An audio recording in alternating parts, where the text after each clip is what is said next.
Salut à tous, j'espère que vous allez bien. Dernièrement, dans une vidéo arrivage, je vous avais montré que j'avais fini par craquer pour prendre un Freak on Board sur Neo Geo. Et bien du coup, il est temps de vous faire le test et on se retrouve juste après le générique.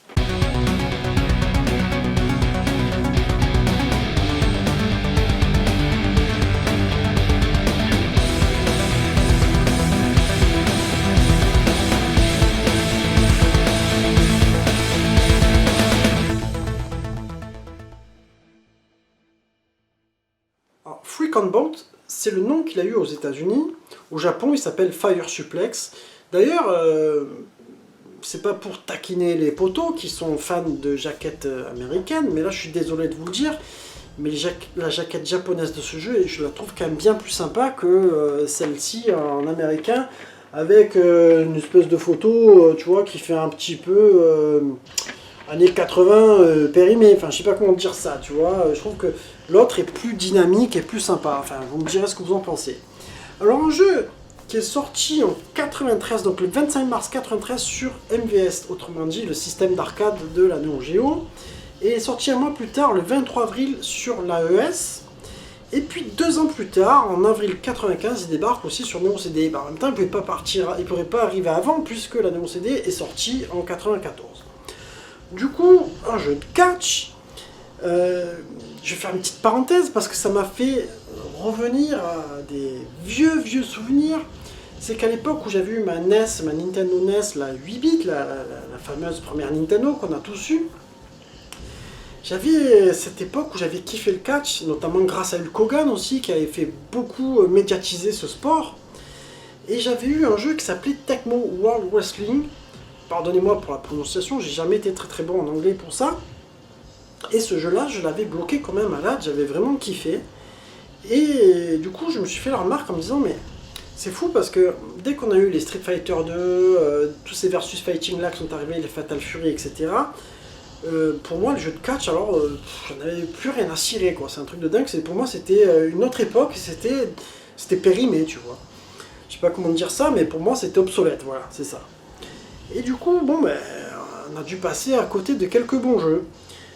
Alors, moi, le Freak on Board, je l'avais déjà sur les Neo Geo Mini, il me semble, et sur la SP. C'est vrai que j'ai déjà pas mal testé, et c'est vrai que... Alors, moi, j'ai l'impression d'avoir une sorte de maladie, c'est que le jeu, je l'avais testé, j'ai trouvé ça pas mal comme ça sur le moment, tu vois. Mais après, si je le prends en vraie cartouche, je vais le mettre dans la Neo Geo, je vais jouer avec le vrai hardware. Du coup, je vais essayer de faire, je sais pas si c'est inconscient, mais je vais faire un effort supplémentaire pour me mettre dedans, et là, je vais kiffer encore plus. Je sais pas si, dites-moi si vous aussi ça vous fait un peu ça. Et souvent, du coup, même là, j'ai pu comparer entre l'émulation et le vrai hardware, et c'est vrai qu'il y a quand même une petite différence. Tu le sens dans le gameplay, dans le jeu. Alors, je sais pas si c'est par rapport au pad, je sais pas si c'est technicien à ce niveau-là, mais du coup, je t'avoue que il y a beaucoup de gens qui vont dire ouais, Freak on Board c'est moyen, et ou il y en a qui vont dire que c'est une daube. Et bien finalement non, moi je trouve que ça reste quand même un bon petit jeu. Après il faut kiffer le concept du catch. Alors là tu vas avoir droit à 10 persos. Bon, c'est pour un jeu de combat de l'époque, c'était bon en 93 d'avoir 10 persos dans un jeu de fight. Alors moi ce que je vais te proposer c'est de passer direct au test et d'approfondir point par point. Alors graphiquement, moi je trouve que c'est pas vilain, c'est de la Neo Geo, mais bon c'est vrai que sur Neo Geo on a pu avoir mieux après par la suite. Même c'est vrai que 93 c'est quand même l'époque de Fatal Fury Special, c'est un peu au-dessus. Mais je te dirais qu'il y a quand même des efforts qui ont été faits pour un jeu de catch, c'est que tu vas avoir différents décors, tu vois, tu n'as pas forcément que les rings habituels. À un moment donné, tu vas être dans la rue, tu vas être dans un ring où tu as des voitures qui sont sur les côtés, tu vas avoir des caisses qui vont se casser, etc. Par rapport à tous les autres jeux de catch qu'on a pu connaître avant, où c'était toujours sur une arène, enfin sur un ring, là, je trouve qu'il y avait une originalité qui a été faite. Du coup, je te dirais que graphiquement, etc., ben, ça vaut un bon 15 sur 20, vous me direz ce que vous en pensez. Au niveau animation, bon, c'est plutôt fluide, les persos ils sont bien animés, je trouve qu'ils font des mouvements qui sont bien refaits. Bon, après, j'ai pas vu de réel ralentissement. Je te dirais que du coup, ça vaut un 15 sur 20, vous me direz ce que vous en pensez. Au niveau de la jouabilité, alors là, je vais vous donner une réponse je te dirais déjà, si tu veux jouer à ce jeu, regarde la vidéo de DGX. Parce qu'en fait, c'est en regardant sa vidéo que j'ai capté en fait la façon de jouer qu'il fallait adopter. En fait, à un moment donné, tu vas appuyer à fond sur le A et tu vas te servir d'autres boutons après, tu vois. C'est pour choper le mec et après le mettre à terre et te caler dessus. C'est un petit peu technique, mais c'est pas fou. Mais si tu regardes sa vidéo, ben, tu vas de suite comprendre comment il faut aborder ce jeu-là.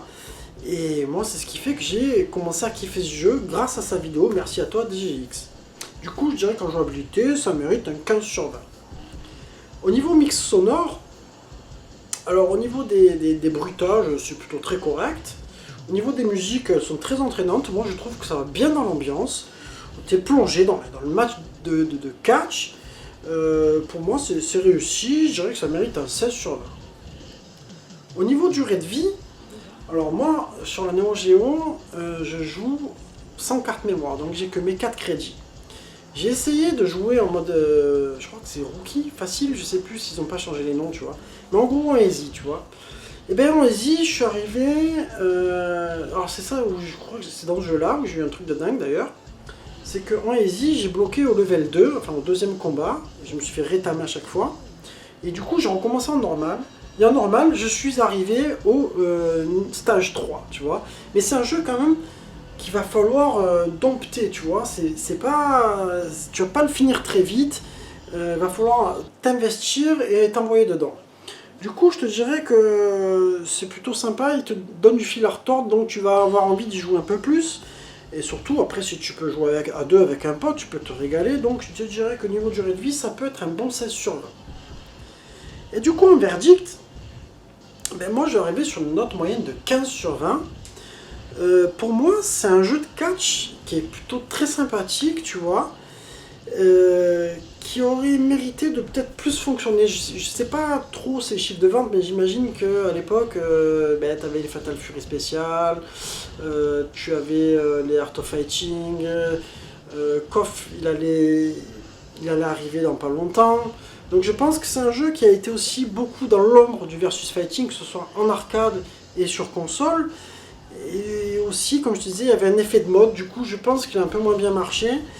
Et moi je te dirais un truc, testez-le, vous me direz ce que vous en pensez. Au final, moi je trouve que ça reste un bon jeu, c'est pas du tout une daube. Après c'est pas non plus un top, tu vois. Mais j'ai passé de bons petits moments et je pense que je vais m'y replonger encore dedans. Enfin voilà, on arrive sur la fin de ma vidéo. J'espère qu'elle vous aura plu. N'hésitez pas à liker, partager, etc. comme d'habitude. Et puis je vais vous laisser quelques extraits en plein écran. Et comme ça, vous verrez un petit peu ce qu'il en est. Allez, je vous embrasse tous et je vous dis à très bientôt les amis. Ciao, ciao.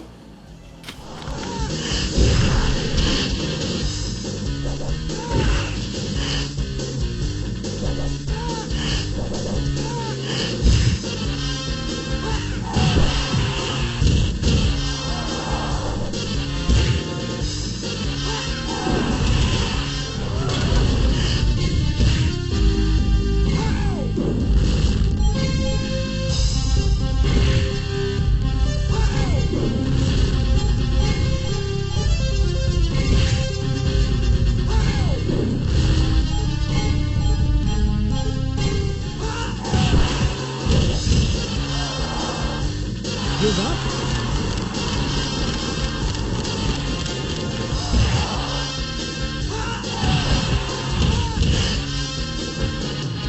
One, two.